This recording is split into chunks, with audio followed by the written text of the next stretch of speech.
He probably don't need introducing for most of us, but for anyone who is not that familiar, David is a broadcaster, writer, speaker, tour leader, and educator. His mission is to engage city folk around the world with the environment through the medium of birds. Among his numerous activities, he's a vice president of the Wildfowl Wetlands Trust and a regular columnist for Nature's Home, the RSPB magazine. Without further ado, I'm going to hand the meeting over to David, and let's enjoy his talk. Good evening, everyone, and it's really lovely to be back talking to the Central RSPB Central London local group. Alison and Amy, thank you very much, by the way, for facilitating this. And Alison reminded me actually that I was standing in front of you all 13 or actually 10 years ago, back in 2013. So I apologize in advance if some of the jokes are rehashed, okay? Also, it's nice to see so many of you, and it's not often I see Zoom meetings nowadays where people are enjoying their dinners and stuff, watching the Zoom, so munch away and enjoy yourself.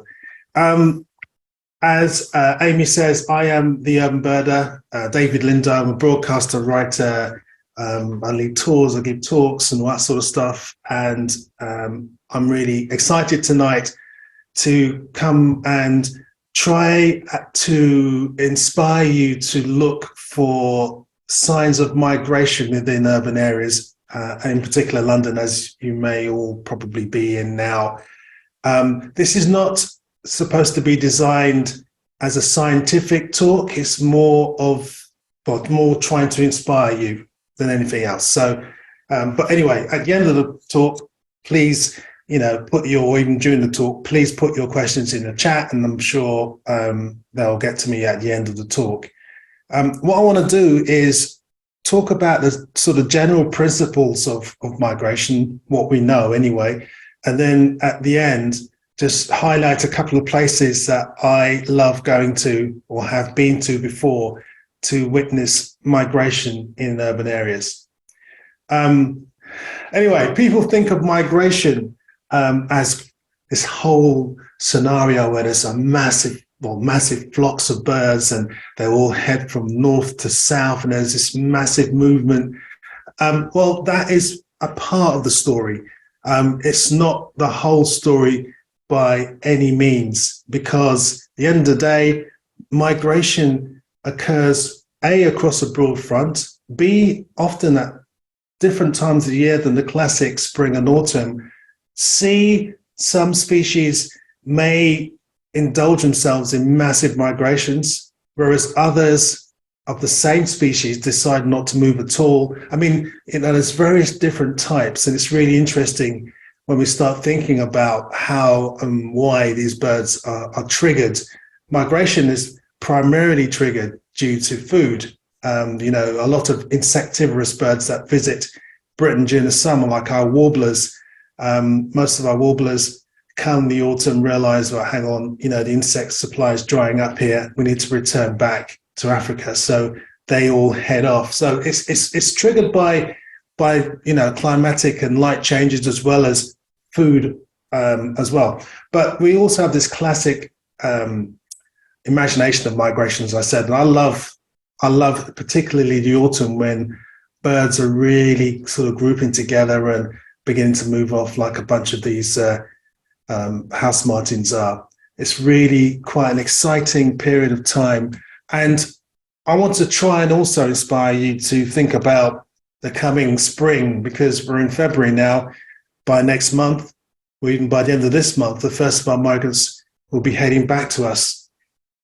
So it's not just about these huge movements. Sometimes things just creep up on you. You might go to your local patch one morning, see nothing. The next morning, you might see a chiffchaff or blackcap. And this bird has come from somewhere. I mean, unless it's wintered, of course. But a lot of these birds come from somewhere and appear in your patch. And they are the first harbingers of the coming spring and summer. So although I just talked about the fact that some birds gather in groups, others don't. I mean, even birds like chiffchaffs and some of the smaller birds, they may move in flocks, but sometimes they actually move on their own, but then end up at stopping points or staging points where they stop for food. And it's also a point where many other individuals of their species and other species realize, oh, hang on, this is a good spot. And they all come down, and that's when you go out in the morning you go birding or walk around, and you notice that there are 10 chiffchaffs, and the day before there were none. They may not necessarily have all come together in one flock, but they might have actually met up on this staging post. And also this migration occurs across a very broad front. When I was a kid, I thought that birds migrating totally avoided London. I thought they flew around the edges of London. I thought that it's all about going to all these amazing, famous headlands, going to Spurn and all those places to see migration. But in reality, it happens across a broad front. So, you've got these points in the UK, like Portland Bill, which is a great example in Dorset, a bit of land jutting out into the sea, and a lot of the migrants crossing over from the continent make pitchfall. They make, landing around that area, and then they dissipate into the country en masse across a broad front. And as a young birder, I kind of worked out that when I was watching my local patch in Wormwood Scrubs in West London, I didn't actually have to go to, Dungeness or Portland. I can actually wait, and a microcosm of that migration that's happening in those landmarks would actually pass through my area. And that was proven once when I remember one year there was an amazing number of spotted flycatchers at Portland. I believe there was roughly about 11,000 or something that turned up one day and were held up by weather, and they landed in that general area. And I waited a couple of days, went to my patch, and I found 11 on my patch, which is, a drop in the ocean compared to what happened in Portland. But for me, that was a massive number of spotted flycatchers. So yeah, it's all about keeping your eyes open and thinking about the fact that, these birds are migrating across. So we need to kind of go to areas where they may turn up. Now, I guess a lot of you live in London, and you need to think about how a bird would see the environment, the habitat around you in London. Most small birds, when they migrate by night. So they leave the night before, they get to a fairly high altitude, and then towards the dawn, they're dropping until they get to a point where they actually come down.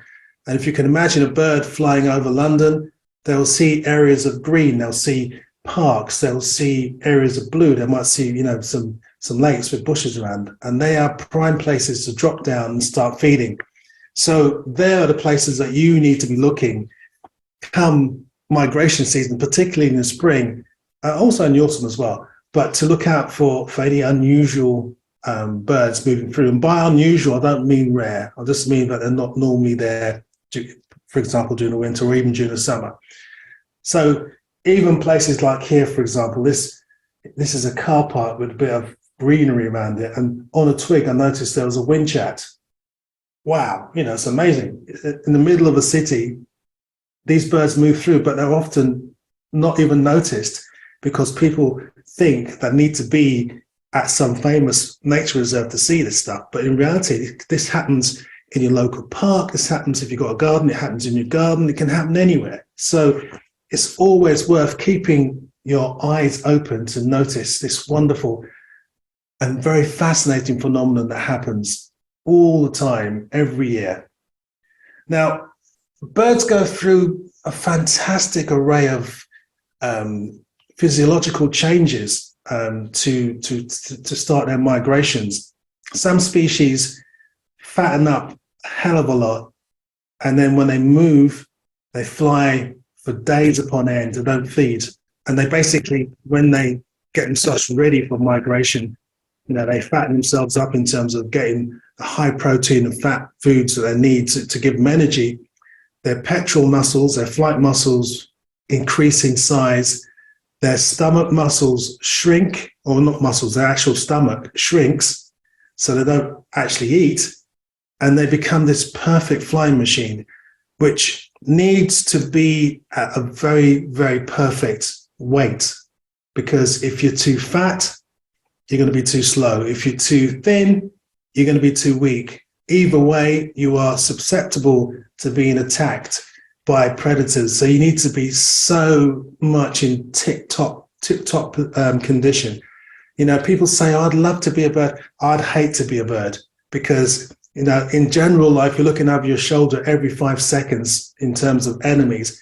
But during this time, you are having to be so super fit and also not only watch out for enemies in new areas you're flying through, but as I will mention later, you also got to watch out for the biggest enemy, which unfortunately is us. And in our part of the world, many of the birds flying across the Mediterranean and into North Africa are, you know, meeting up with some horrible sort of scenarios where there's miles upon miles of mist nets to sort of catch them, or people shooting at them. So they've got a real gauntlet to go through. And then if you add on to that climate change and the fact that, you know, when they arrive at their breeding grounds, i.e. in the UK, they may not even be there now. You know, they might be dried out or built upon, or, you know, it's lots of these horrible sort of scenarios that they now have to face in increasing number in terms of the problems. But anyway, let's stick to the positive. So birds have very different strategies. For example, here we have a sedge warbler. This bird is actually taken, the picture was taken in Addis Ababa in Ethiopia. But no doubt it was heading towards, you know, Northern Europe, perhaps even the UK. The sedge warbler, as you probably know, is very closely related to the reed warbler, but the two have quite different strategies in terms of how they prepare for migration. So the sedge warbler is a little bit lazier. It tends to sort of feed up, I think the ones that feed up in the UK fly to southern England, perhaps northern France, stop, feed up again, fly to southern France, stop, feed up again, fly to southern Spain, stop, feed up again, feed up again. So they stop frequently on their journey to sub-Saharan Africa, whereas the reed warbler tends to make a much bigger flight.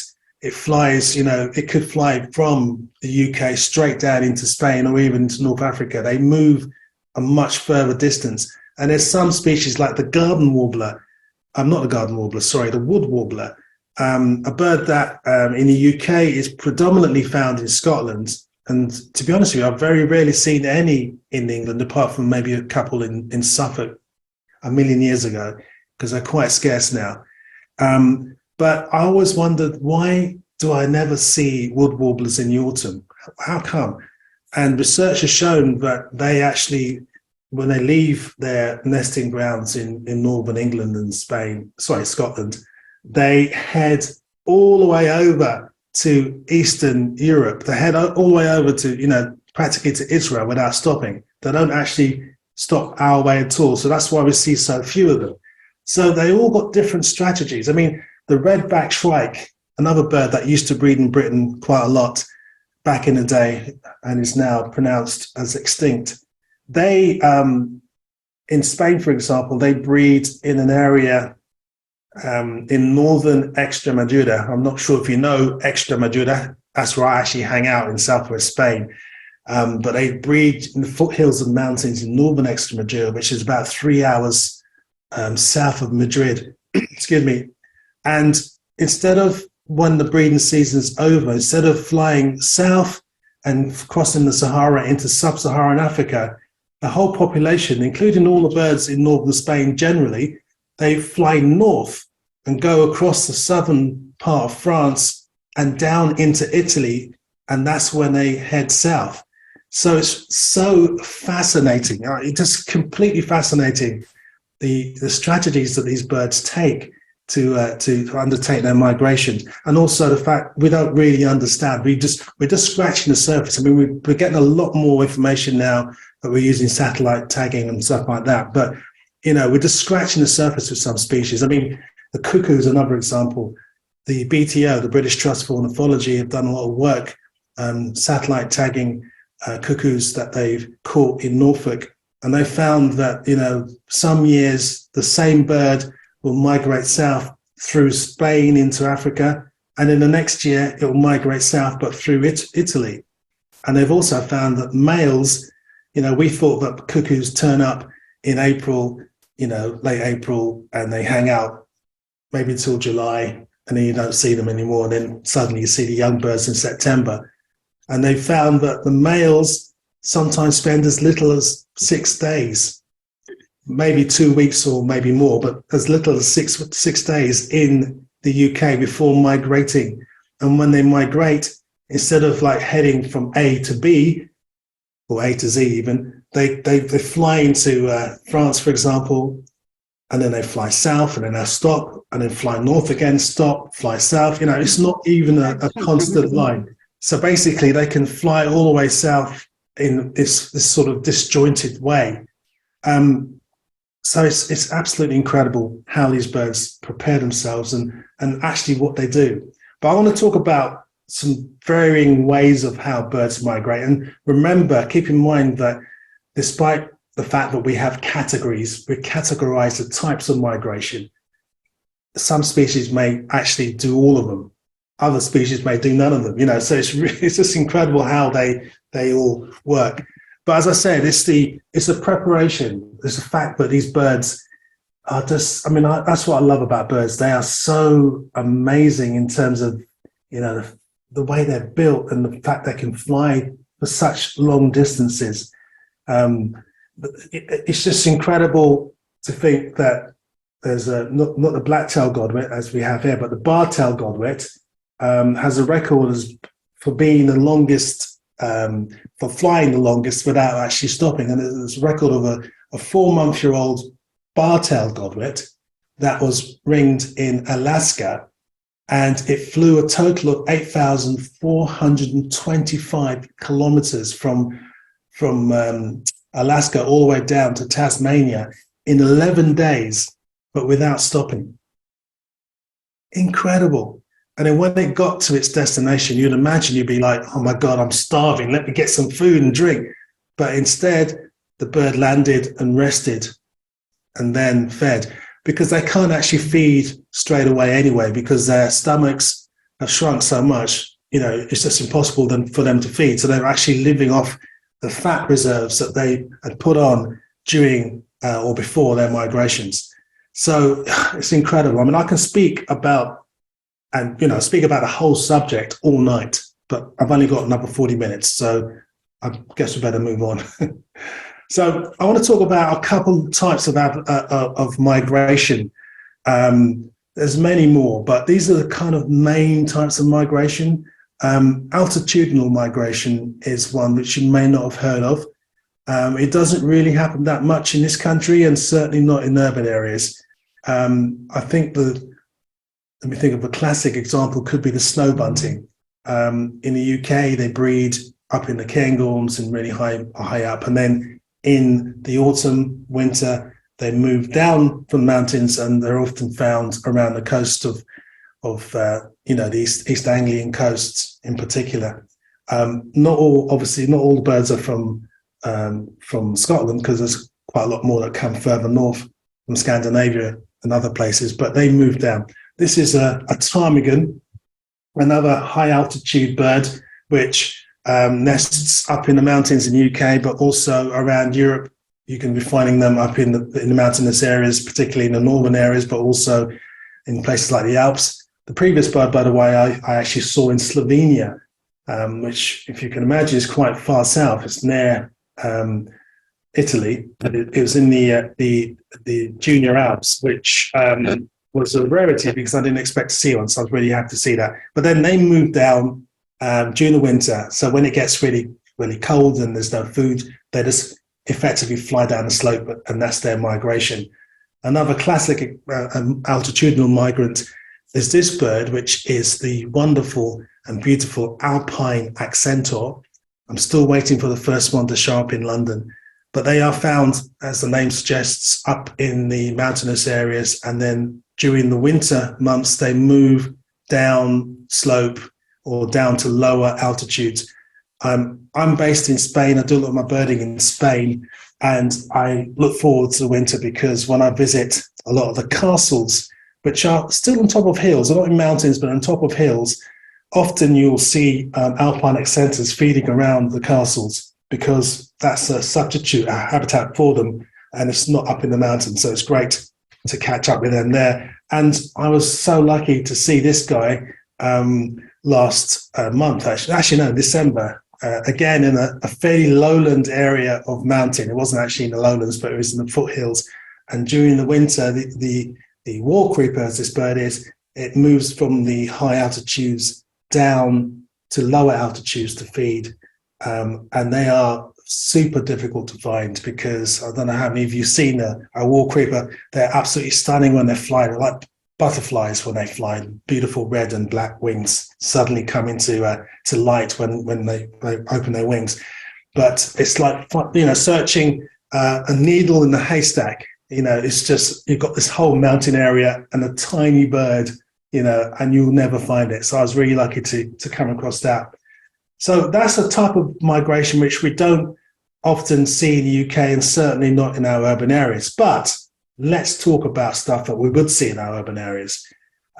One type of migration of sorts, because again, migration, the actual term migration is not necessarily a black and white term, because juvenile dispersal is a form of migration. It's when birds like, for example, this house sparrow, they club together as juveniles and they kind of wander maybe just a little distance and then they sort of get together, and then that's how new colonies are formed, not necessarily that far away from where they were born. So juvenile dispersal is not necessarily a massive journey. Goldfinches are another but species that participates in this kind of dispersal. I'm sure in the late summer days, you've been walking in your parks. I certainly used to see them at Wormer Scrubs. Back in the day, flocks of over 200, nowadays much, much less. But you see these birds and they move around together and they're effectively exploring. And then maybe at some point they will sort of hit upon a particular area and they'll colonize that area. Starlings are another classic example of this kind of dispersal. But starlings are interesting because, like goldfinches, they also participate in long-distant migrations as well. So you got the local birds like these guys here, and they move together in these flocks around the countryside, and they kind of discover new areas. And then you got the wholesale movement of birds. In the winter, you have birds coming in from Russia and Eastern Europe and places like that, come in and spend their winter in the UK, augmenting our diminishing numbers. And similarly, in Spain, I get a load of them coming from that part of the world into Spain in the winter, and they hang out with the other species of starling there, which is a spotless starling. And then when spring comes, they're gone. They head back to where they were before. So juvenile dispersal is a very interesting and sometimes overlooked form of migration. And one other type of bird that performs this quite a lot are waders. This is a ruff. Now, this is a young ruff, probably born that year. This bird was in Hyde Park, in fact, Kensington Gardens on the Ram Pond. He was walking around with a bunch of starlings and pigeons, really fearless. I mean, I got within inches of it, just walking around. It probably hadn't seen a person before. It probably was born, in Eastern Europe, the Baltic states, or even further east, and moved west, maybe got a bit lost, and ended up on this, the edge of a concrete pond. But again, this is dispersal of juveniles moving around, which happens quite a lot. So it doesn't necessarily have to be species that we are very familiar with. The other type of migration, again, I think you may be familiar with, is this eruptive migration, or when birds just sort of move in a sudden explosion of numbers and then they kind of, recede back. The classic bird, the classic species that does this, of course, is the waxwing. Its official name is the Bohemian waxwing. And this waxwing is a species that normally breeds in the sort of Scandinavian area, northern Europe into Russia, but they come south and west in varying numbers every year, depending on the food supplies in their native areas. So if there's no berries, if it's a bad berry harvest that year, you'll get far more numbers erupting out of where they normally hang out to come to places like the UK. And it's often been said that if, they say that Aberdeen is the barometer of the numbers of waxwings to be had in any particular year, because if they get a load of waxwings coming in by November, then everyone says, great, there's going to be tons of waxwings everywhere. If there's only a few, then obviously then there's not going to be many at all in the UK. And I'll never forget seeing a flock of 120 or so off Tottenham Court Road. This is back maybe 20 years ago. I went to Twitchden on a working day, and to see the people, the grey people going to their offices, walking out of Tottenham Court Road tube station with their blinkers on, walking directly under, feeding waxwings, literally 6 inches above their heads and not even looking up. And I'm thinking, look up, see these amazing birds. You're going to have a great day. If you see these birds, you might even get promoted, but people don't look up. You need to look up, because looking up allows you to see some of these migrating birds. Another eruptive species, which I haven't got a photograph of actually, is the Pallas's sandgrouse. I don't know if you know the Pallas's sandgrouse. It's a bird that I've always wanted to see. They're normally found in the Russian steppes. It's a bird which, they say it's kind of related to waders, but also kind of related to pigeons. They fly like pigeons, but they're smaller bodied but plumper sometimes, and they have this kind of longish tails, normally very quick flight, normally found in arid areas. And this particular species, the Pallas's sandgrouse, has a history of the UK, because there was once a massive eruption, I think back in the late 1800s, and many hundreds occurred across Western Europe into Britain. They even bred in Britain. In fact, there was a record from Kingsbury in North London of them breeding. Can you believe it? A steppe species breeding in London. That's incredible. I've never seen one before, and there's been occasional eruptions, but never on the scale of what was happening back in the 1800s. And I think there's been maybe 1 or 2 records in the last 20 years, but normally up in Shetland. Another eruptive species, which you may not know personally, is the nutcracker, living in the same kind of vicinity as the waxwing. By the way, the waxwing is interesting because we associate them as berry eaters, eating berries all the time, but in reality, they're flycatchers, or at least they fly catch during the breeding season when they've got insects, and then in the winter they switch their diets to berries. So the nutcracker is a crow. It's like a brown jay, effectively. And again, they are prone to these eruptions when they have a bad season in terms of food in their native lands. They then move west, and we've not had an invasion of these guys for some time. But there's several species like the nutcracker, crossbills or another, that sometimes when food, it's tough to find where they live, they move and try and find new areas to feed. Then you have birds that partially migrate. I've got a bearded titling, or bearded reedling, as it's officially known. It's not actually totally correct as a partial migrant, because they tend to move within areas. So they might kind of erupt from a reed bed and move to another reed bed, and not necessarily flying across the channel to get to us.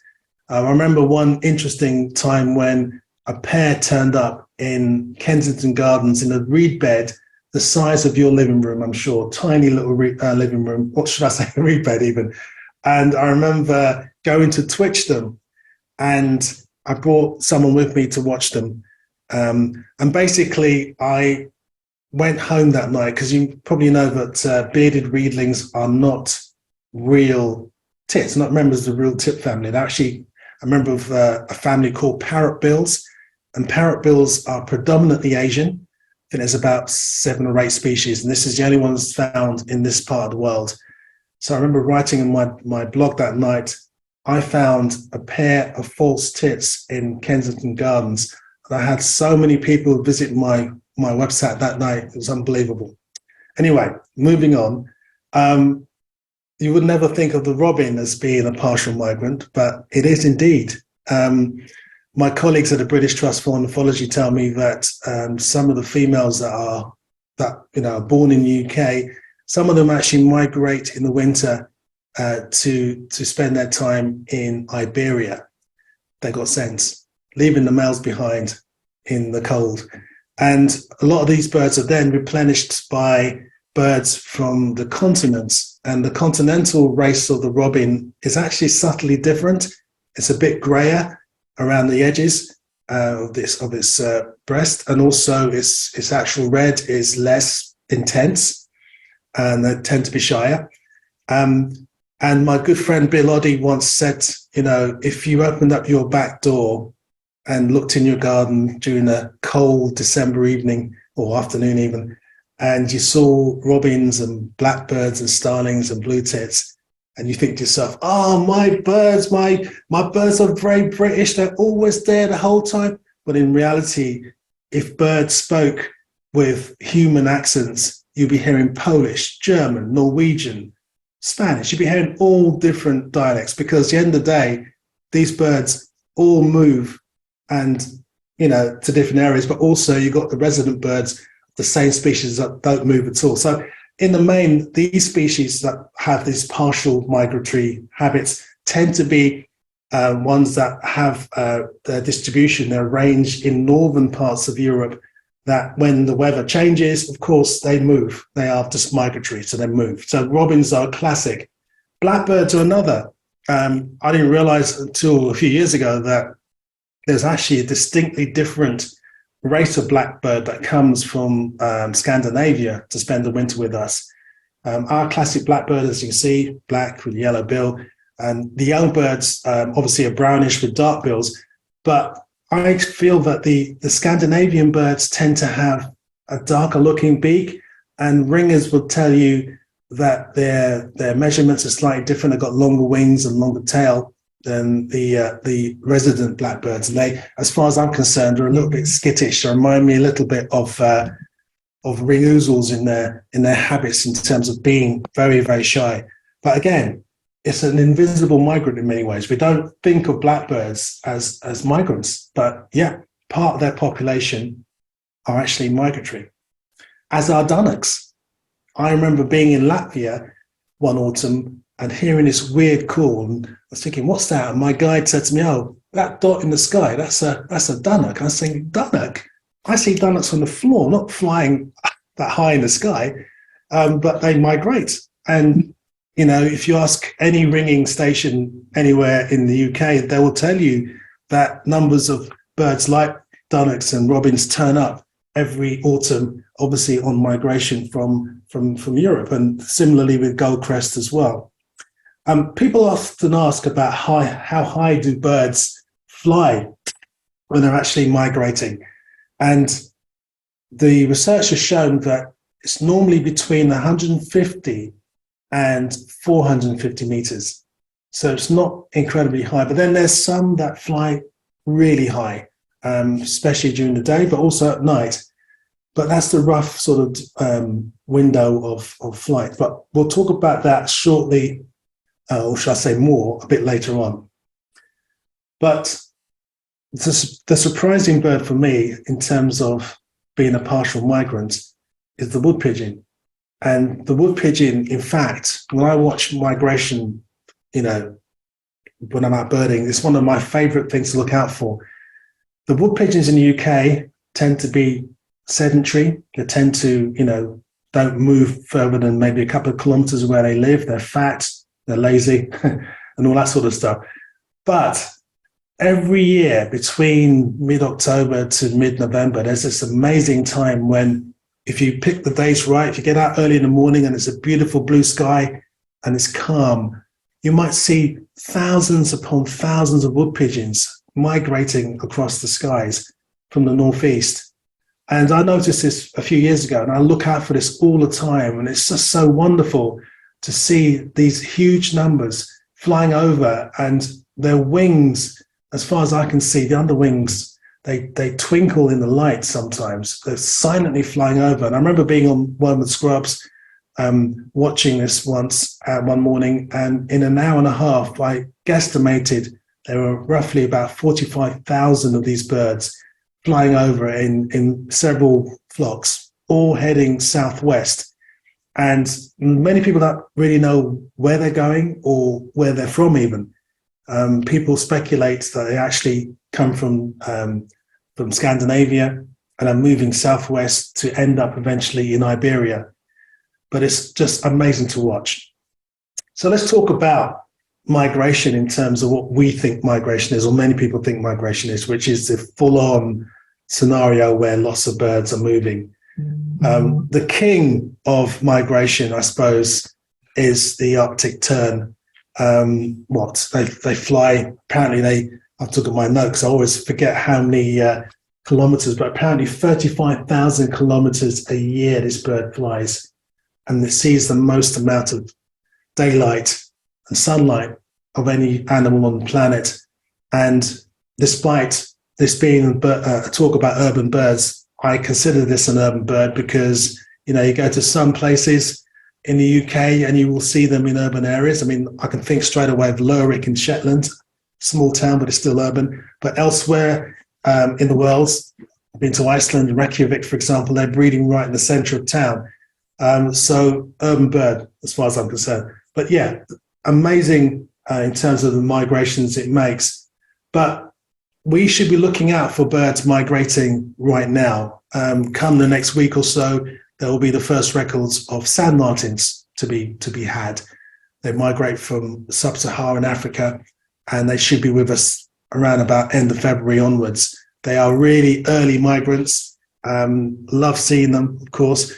And interestingly, they're found also in North America, where they are called bank swallows.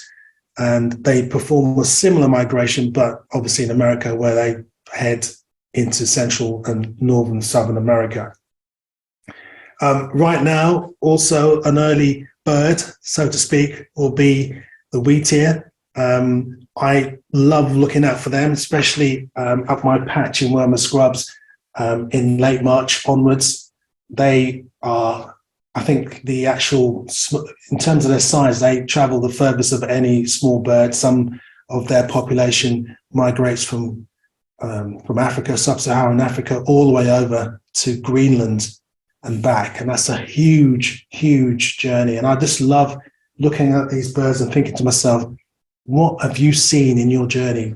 They've flown over the heads of giraffes and lions. They've flown over a foreboding Saharan desert. They've flown over avoiding bullets and, being caught in mist nets, to be standing in front of us on our local patches or in our nature reserves or have you before moving on to their breeding grounds. It's just incredible. I mean, I could talk about it all night, as I said. It just totally excites me. And also, these birds, I mean, I can't even see what I'm looking at here because there's a big sign in front of my screen here. But there's all sorts of things that we can be seeing this time of year as well, or should I say during the spring. And also note that in the spring, birds tend to move a lot quicker when they're migrating. They head practically straight to their breeding grounds. And it's normally the males that turn up first because they want to secure their territories before the females show up. But in the autumn, much more time is spent returning. They tend to take their time, and also there's normally far more of them because they also come, or not necessarily in the same flock, but there's also much more juveniles around, so you can see more of that species, and they can take some species up to 6 months to head back to where they come from. This is one bird I love to see. This is a gadwall. Sorry, a gardening. And I love this bird because it means spring to me, and it's another bird that's fairly scarce in the UK. But in other areas around the world, you will see, for example, in Tunisia and places like that, there's often thousands that sort of build up on the Mediterranean Sea or in the water courses around that area before moving off into Europe.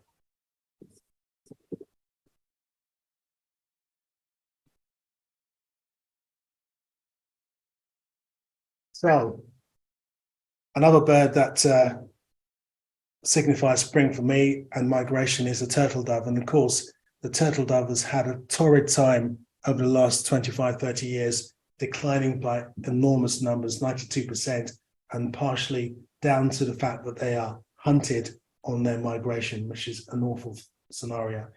But classically, as I said before, one of the birds that we often think about as migrants and migration and sort of signifies the whole thing, and it's the emblem of migration in many respects, is a swallow. And they turn up obviously in March, late March, April time, and they are classic migrants in that the whole population moves from Britain all the way to southern Africa. Interestingly, maybe down to climate change, maybe down to just the way things are, but some of their number, not many, but some are remaining in South Africa to breed, which could in the long run result in them becoming a new species, evolution in action. So that'd be interesting to see how that works out. And of course, you have other birds that we don't necessarily think of as migrants, even though they are. I mean, the puffin, for example, and other seabirds, they show up in the summer or spring. They spend the short summer with us, and then they move off for the winter into the ocean. So that's a classic example of a migrant whose entire population, full-on migration out of their breeding grounds into another area altogether. And of course, don't forget that in the winter, well, should I say, a lot of our wintering birds are moving as well. It's not just about birds returning for the spring, it's birds leaving as well. And sometimes they cross paths, they rub shoulders. Filfare and redwings are a classic example, but also there's waterfowl and waders like Brent geese who are also doing the same thing as well. And of course, when watching birds, people get very excited during migration time, particularly in the autumn. And one reason is to see things like rarities.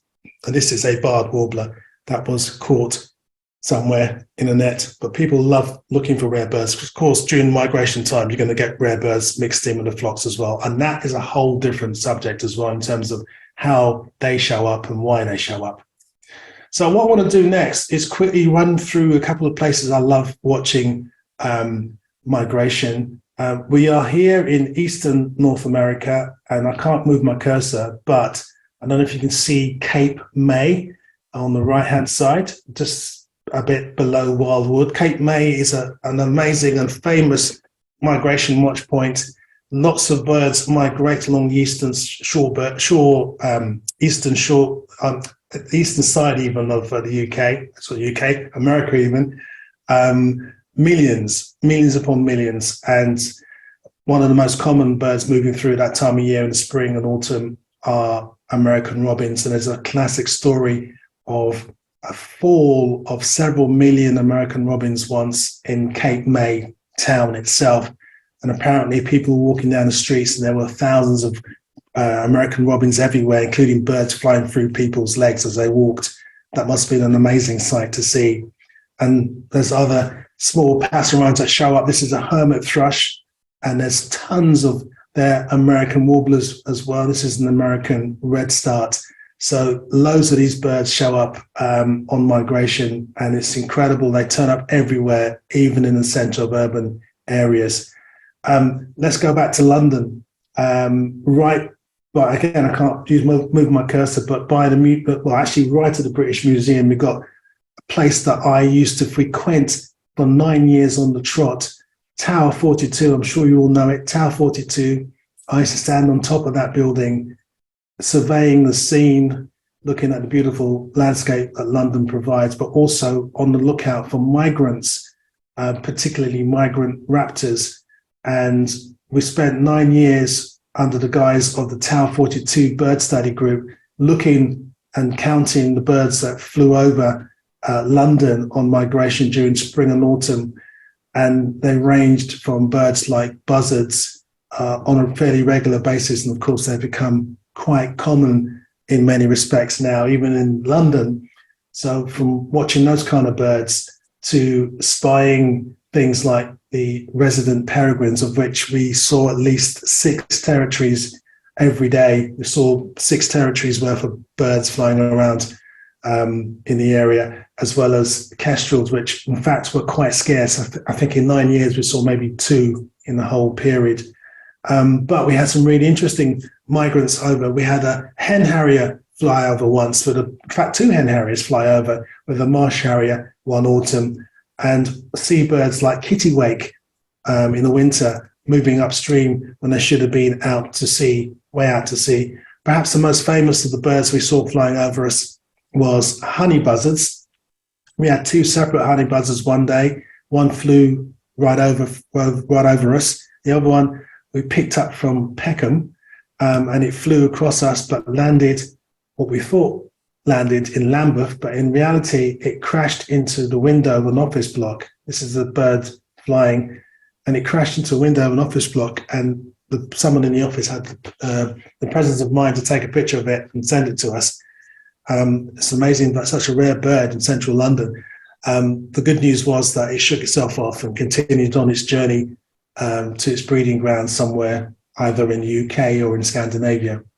Further east, further east, we got Canary Wharf, and we started a migrant bird project there on the back of some work done by a couple of ornithologists who realized that the light at the top of the Canary Wharf building was like a beacon that attracted birds like moths. And even though there's nothing much beneath the Canada Tower building, there's a small pocket park with a few trees, but the amount of birds that showed up in that small park, ranging from firecrests to wheatears, wryneck, and even Blythe's reed warblers. It was incredible the numbers of birds that were actually flying through and attracted by this light. So it shows you that migration, even though we may pick up very little during the night, there's actually quite a lot of stuff going on over our heads during the appropriate seasons.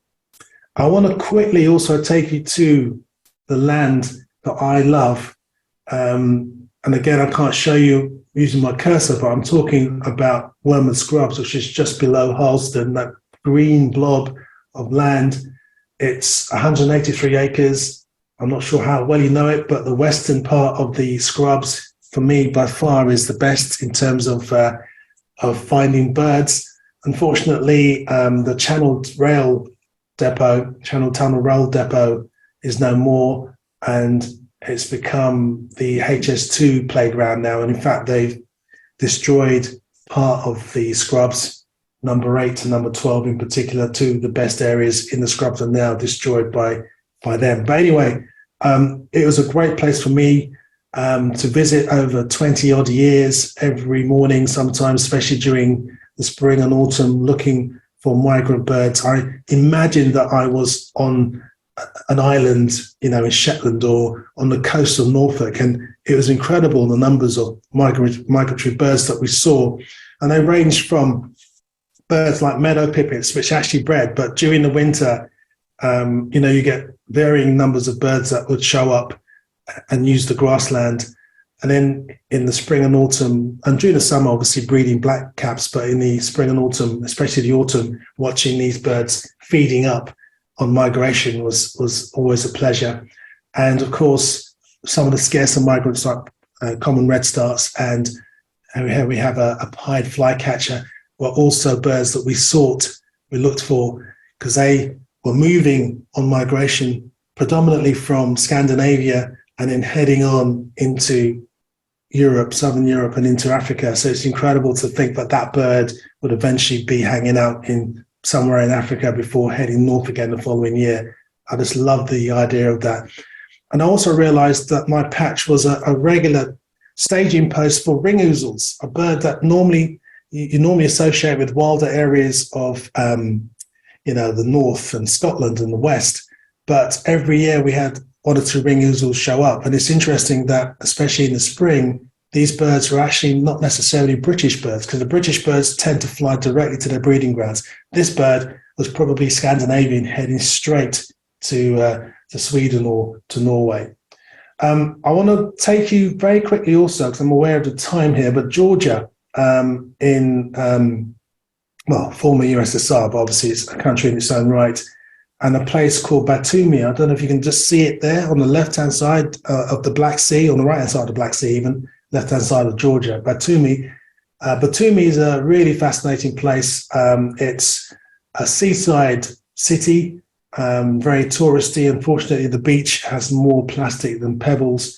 But about 15 years ago, they discovered that there's this amazing migration that occurs over the foothills or the hills just on the outside of the city and across the city as well. This is a view of the city. And standing on one of their sort of tourist platforms, you can look out. But if you look up, you see kettles upon kettles of honey buzzards and black kites and other raptors migrating and basically heading from Asia and northern sort of eastern Russia, heading south and into Africa from there, thousands upon thousands. In fact, they have an organized count, and some years they have well over 1 million raptors pass over in the course of maybe a month and a half. There's groups that go up on the hills outside the city that count the birds. I was lucky once to be there, and it was just phenomenal. The birds, particularly the honey buzzards, just kept coming and coming and coming and coming. Just from morning straight until the evening, you'll see these rafts of honey buzzards just flying overhead, and there's a honey buzzard with a beads in tow as well. And the landscape was pretty beautiful. 15 years ago and before then, these birds were being hunted by hunters. And the guys that used to come and count the birds would be sitting down counting, and the very birds that they were counting were being shot out the sky by someone sitting not too far away from them. So the ornithologists there, instead of confronting the hunters, decided to try and befriend the hunters, and they go for drinks with the hunters and have dinner with the hunters and try to explain to them that the honey buzzard that you're shooting is part of a population found in the wild, and you're actually denting the world's population. And over time, people in the hunting fraternity became embarrassed. Many people became embarrassed, and actually, if they were hunting, they'd hunt well away from the watchers, or even turned in their guns and joined the people counting the birds. And that's a fantastic story, which I hope, a conservation success story, which I hope continues to this day. And finally, I cannot ever give a talk, especially to the Central London RSPB local group. I cannot ever walk away from you without talking about one of my favorite places on the planet, Serbia, and the fact that in winter, they get a phenomenal number of long-eared owls wintering in northern Serbia especially. It's a phenomenon, again, which wasn't discovered that long ago, maybe 15, 20 years ago. And you go to northern Serbia, and in particular a town called Kikinda, which is now really famous. It's become the owl capital of the world.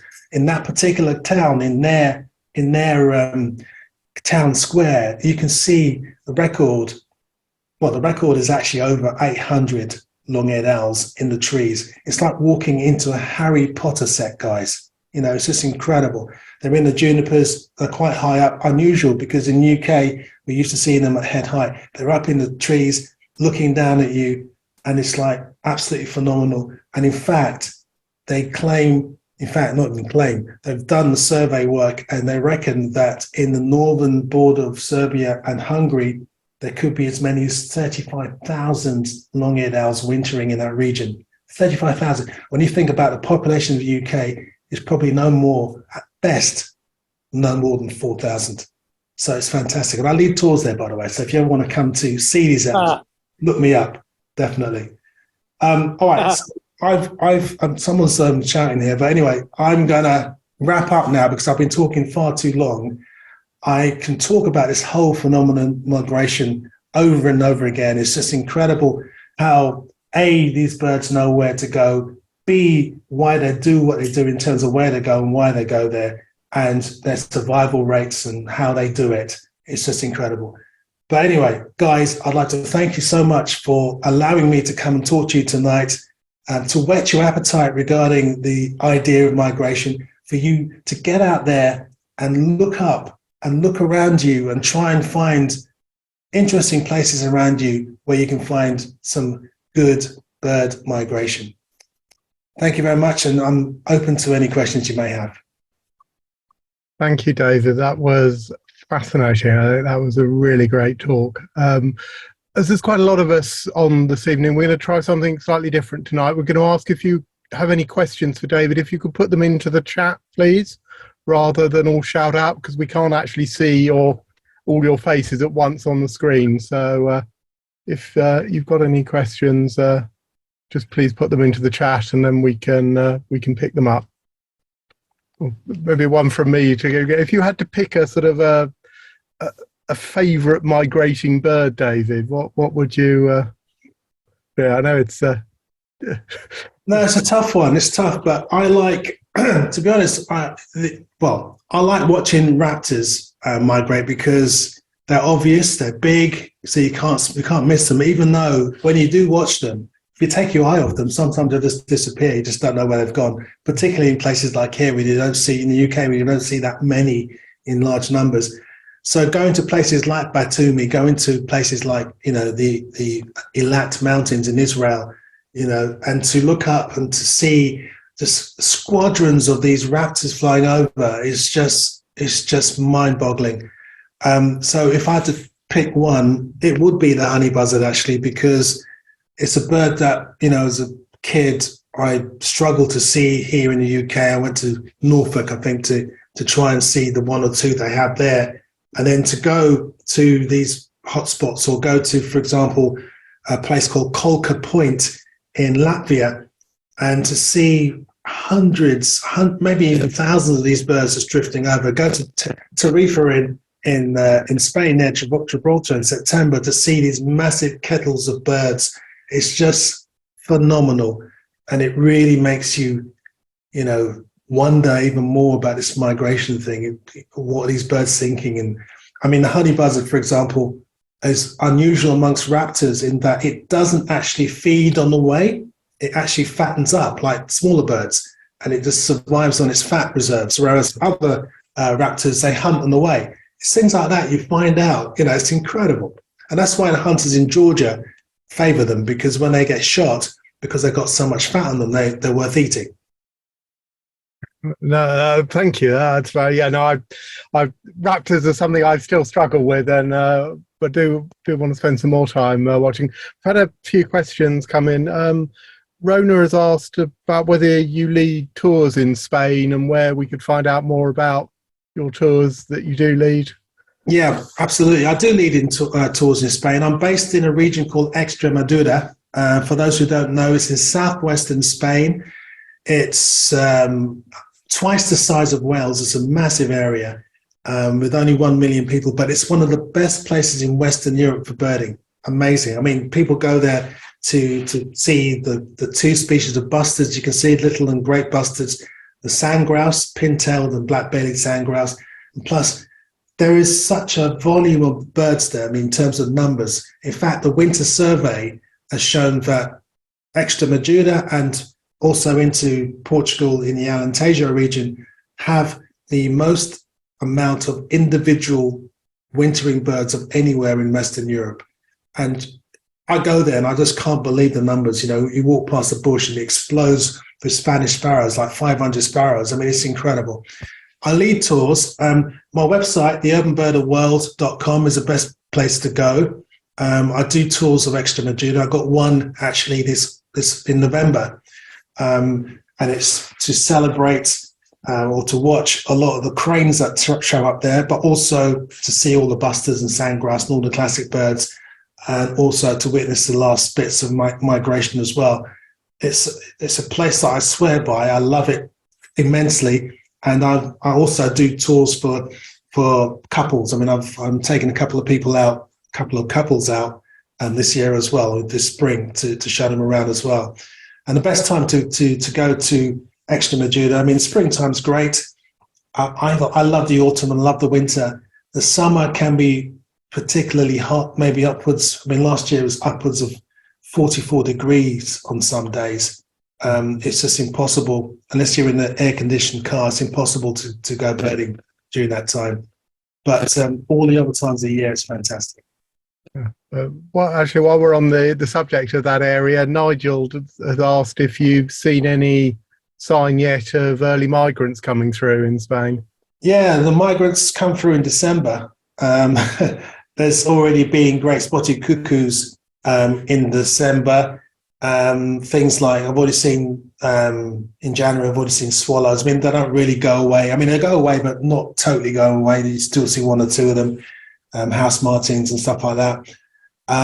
Now, a lot of the migrants are returning already. So the chiff-chaffs that we had over the winter, they will start dissipating by next month.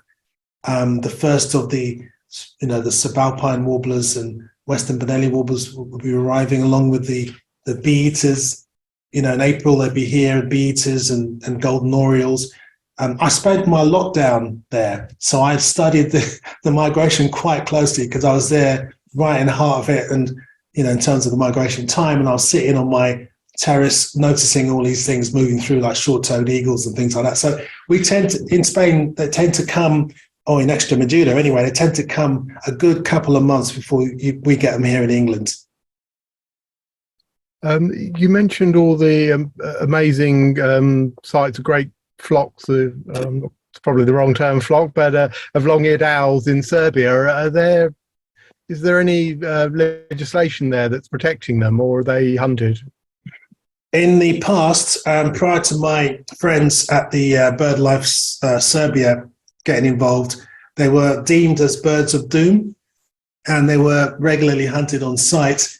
But then when those guys got involved, they had this massive job of trying to sort of convince people that actually, they're great birds and we need them around, and they're good pest control agents as well. Simultaneously, around the northern Serbia area, a lot of the countryside was basically flattened for farming. It looks very much like Norfolk or the Netherlands when you go there. There's hardly any trees, and most of the trees are actually within the urban areas in cemeteries and parks and stuff. So it was a happy accident that these birds discovered that, we can hang out in these urban areas. We're less likely to be killed here, and also it's slightly warmer than being out in the middle of the countryside. So they got lucky there. The legislation now, it's very interesting, because I started leading tours there in the winters to see these amazing numbers of birds. You can be there for 4 days, and I can guarantee you'll see about 500 long-eared owls, or I'll eat my binoculars. That's how confident I am. But basically, you go there, and when I first went there 12 years ago, people were saying, "What are you doing?" All the locals but now I'm getting tapped on the shoulders, "Come and see my owls in my garden," There's now in that square in Kikinda, for example, they're selling owl paraphernalia. They're selling, tea towels and mugs with the owls in it. Owls in Serbia are called Sova. So they've renamed November Savember. They're teaching their kids in school about the owls. So the whole of November, the kids are dressing up as owls. They're doing owl plays and stuff like that. Everyone's owl crazy. And that particular square in Kikinda, when a lot of those photographs were taken, has now been named as a wildlife nature reserve, the first of its kind in the world in terms of a concrete nature reserve. And if you're caught disturbing the owls, you could be fined up to 10,000 euros. 10,000. That's amazing. That is showing you that you don't have to go in the middle of nowhere to find something. You can be in the middle of somewhere, And the fact that they realize that these birds can bring money to them has been great. Unfortunately, that's what it boils down to, money. But the eco-tourism there has really kicked off. And yes, they are by and large protected. And as I say, the numbers are really quite healthy. Obviously some years less than others, but even so, you're still guaranteed to see many hundreds of these birds. That's amazing. Good news to hear. You need to come with me to Serbia. Again, look at my website. I got a lovely tour there. Come and see with me. I'll show you. That's good. I think it's about, as Kat, as well, one of our viewers has pointed out, just, that all those owls together in an urban area, that they're all finding enough food and things. What do they eat? Well, what they do is, the towns in Serbia, northern Serbia, are small. And if you can imagine, they're surrounded by farmland. The farming methods in Serbia are very, very, very low intensity, very much like what Britain was maybe 200 years ago. So when they harvest the crops, they leave a lot of grain on the ground. The barns have no walls. So there's rodents everywhere. It's a rodent heaven there. So during the day, they're fed on by the numerous kestrels, and at night by the owls. So there's an abundance of food. And the local farmers, many of them realize it's actually cheaper to have owls on your farm, than to have, to use pesticides, because it saves so much more money, than paying out for pesticides. That's been proven to them by the conservationists, and they've taken it on board. So that's a really, really good story, actually. That is. Okay, I think we've got time for two more questions. So one from Gayhan. Gayhan? Yeah. How you doing? I can't see you, but I'm just saying hello to Gayhan. I think it's the right Gayhan anyway. Hi, David. Yes, great talk. Thank you. Thank you. Good to hear from you.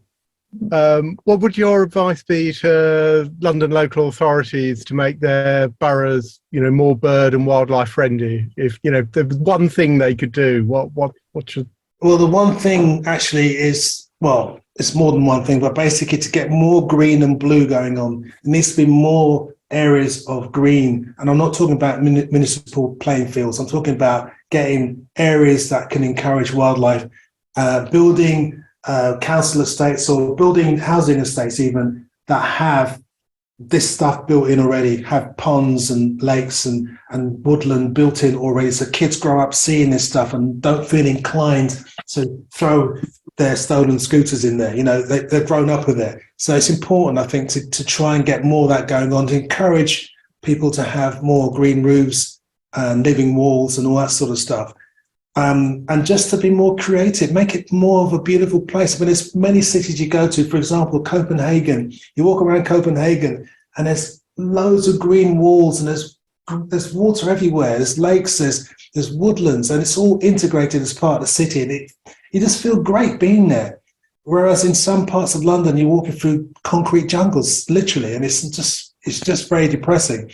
And we now know, obviously, that being around green and blue is good for our well-being. We all knew that anyway, but I'm just glad it's a thing now and it's actually officially recognized. So let's build on that. Let's make our societies much more healthy by encouraging developers not to destroy areas that are already existing, and also to, if they're going to build or redevelop, to try and build these factors in there as well. Get some nature built into our new constructions. Thank you. No, I think, that's all hope they do. And I think, no doubt, there's an onus on all of us to do our bit, to put the pressure on our councillors and MPs and things to make that happen. And our last question, Sandy, would, in a sense, bring us back full circle. What made you interested, or got you interested in migration specifically in the first place, as opposed to just, birding? I think migration is such an exciting thing, because it really is a case of, one day you turn up, you see something, next day you see something else. It's the unexpected. And I think as a child, I thought that migration, as I said earlier, occurred around London. I thought that migration occurred from the 1st of September until the 31st, and that was it. Cut off time, and that was it. You missed it. I didn't realize that it was an ongoing sort of fluid scenario. I didn't realize that different species have different sort of strategies. I didn't realize that you could go places and see migration in action in terms of big flocks of stuff. I didn't realize that you can actually go and see minute things happening, a couple of chiff-chaffs in your back garden that weren't there yesterday. That's exciting. That makes me think, wow, what else is coming through here? What else can I see here? So for me, it's just exciting just to think about the journeys that these birds have gone on. And I love telling people, particularly people who aren't birders, about these journeys that some of these birds make, or the journeys that we think they make, because we don't know. We still don't know the full story. And I love seeing kids when their faces light up when you say, see that bird there? That bird maybe 4 months ago was sitting next to an elephant. Do you realize that? And they just, it makes, giving people that backstory makes people really engage. And I think it's really important that we don't just think about the world as we do when we try and restrict ourselves. You're from here, I'm from Britain, what have you. That doesn't exist in the natural world. Everything is from everywhere. And I think we need to get back to that. We need to understand that the world is a big place which is integrated, not separated. That's so true. Thank you so much, David. I hope I speak for everyone when I say that was an amazing talk. It's been really fascinating. And if everybody can raise their virtual thumbs up or clap. Listen, thank you for having me. It's been great. And I hopefully next time, not another 10 years, let's do it sooner. And let's do it in person as well. Yeah, no, that would be good. I think we all would all look forward to that. Good. Thank you again. Thank you very much, guys. Good luck. Keep looking up, okay? Keep looking up.